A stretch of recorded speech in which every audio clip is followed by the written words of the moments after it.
श्रीमद् भगवत गीता सबसे पवित्र पुस्तकों में से एक है, जिसकी रचना हजारों साल पहले हुई थी। श्रीमद् भगवत गीता में मनुष्य के जन्म से लेकर उसकी मृत्यु तक के चक्र को खूबसूरती से दर्शाया गया है। कुरुक्षेत्र युद्ध में भगवान श्री कृष्ण और अर्जुन के बीच संवाद को दर्शाया गया है। इस संवाद के माध्यम से भगवान श्री कृष्ण ने पूरी दुनिया को ज्ञान दिया था। इन शिक्षाओं को अपनाने से व्यक्ति को पूर्ण सुख और शांति के साथ जीवन जीने में मदद मिल सकती है। भीष्म पर्व महाभारत उपनिषद का एक हिस्सा है। भगवत गीता में एकेश्वरवाद, कर्म योग, ज्ञान योग और भक्ति योग की खूबसूरती से चर्चा की गई है। भगवत गीता से कई प्रेरणा मिलती है। महाभारत के युद्ध में अर्जुन अपने परिवार का सामना करने से डरता था।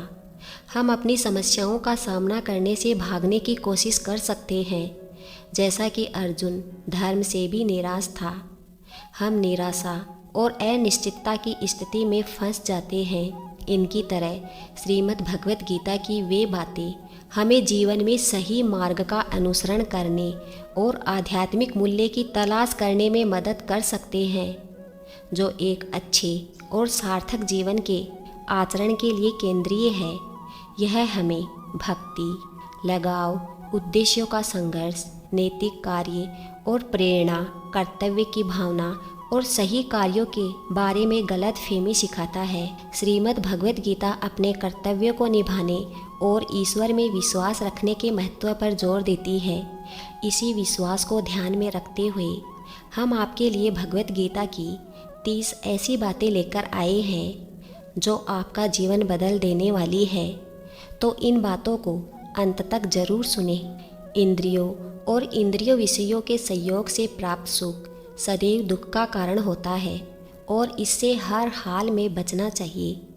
वह व्यक्ति शांति का अनुभव करता है जो सभी इच्छाओं को त्याग देता है, बिना किसी लालसा के रहता है और नश्वर अहंकार और उसके मरेपन की भावना से अनजान रहता है। जो व्यक्ति आध्यात्मिक अनुभूति की उन्नत अवस्था के लिए अपने दृढ़ निश्चय में स्थिर है तथा जो दुख और सुख के आक्रमणों को समान रूप से सहन कर सकता है, वह निश्चित रूप से मोक्ष के लिए पात्र है। सुख और दुख का आना और समय के साथ उनका गायब हो जाना सर्दी और गर्मी के मौसम के आने और गायब हो जाने के समान है। वे क्रोध की भावना से उत्पन्न होते हैं और व्यक्ति को उन्हें बिना विचलित हुए सहन करना सीखना चाहिए।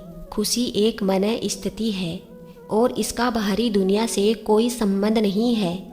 सहज विवेक से युक्त, धैर्य से युक्त मन को आत्मा में लीन करके योगी अपने मन और समस्त विचारों को अनुभव करते हुए धीरे धीरे शांति को प्राप्त करेगा।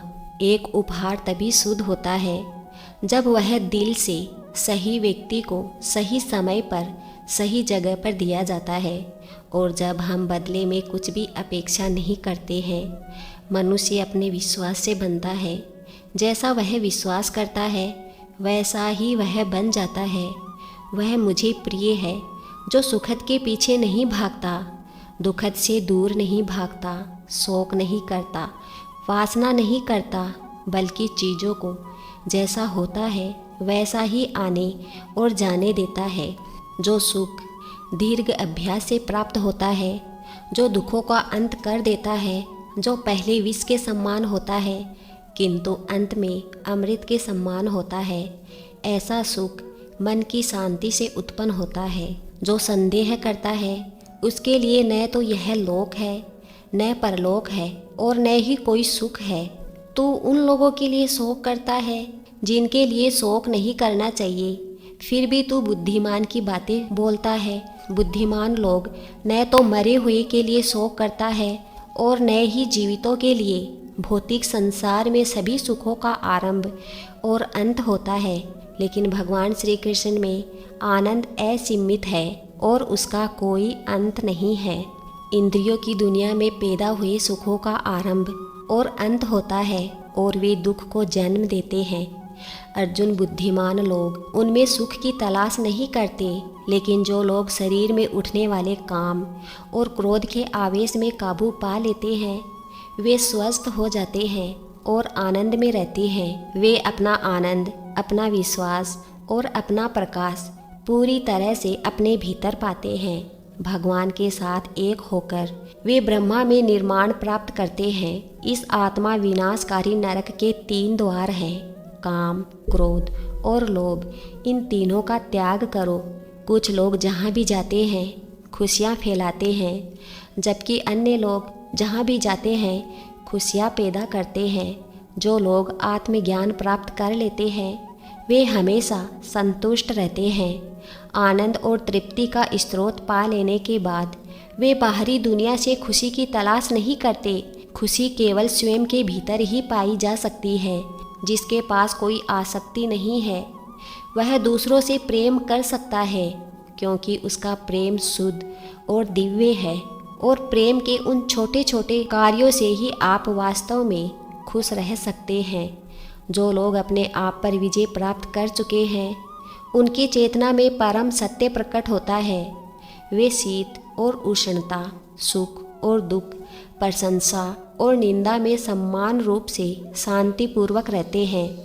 मैं और मेरा के सभी विचारों से मुक्त होकर मनुष्य परम शांति प्राप्त करता है।